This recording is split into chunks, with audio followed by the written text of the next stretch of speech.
7 जानेवारीला कर्जतच्या पोलीस ग्राउंडवर ऐतिहासिक सभेच्या रूपाने होणार आहे।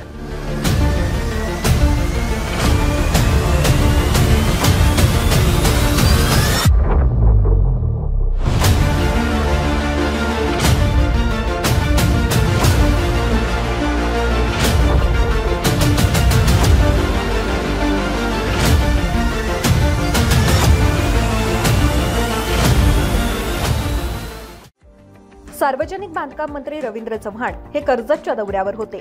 त्यावेळीला भाजपनं अनेक ठिकाणी भूमिपूजन केले, मात्र भूमिपूजन कार्यक्रमाला स्थानिक आमदार म्हणून महेंद्र थोरवे यांना बोलवलं गेलं नाही।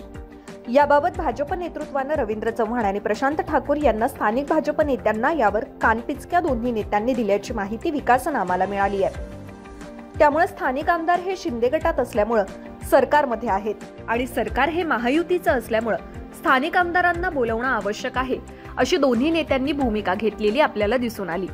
त्यामुळे दोन्ही नेत्यांनी भाजप नेत्यांची कानउघडणी स्थानिक नेत्यांची केल्याची माहिती दिसून येते। त्यामुळे प्रशांत ठाकूर, रवींद्र चव्हाण यांनी आमदारांना बोलवणं आवश्यक आहे अशी भूमिका घेतल्याची माहिती सूत्रांनी दिली। त्यामुळे स्थानिक नेत्यांना याबद्दल आमदारांना बोलवल्यामुळे कानउघडणी करण्यात आली आहे। विकासनामा, कर्जत।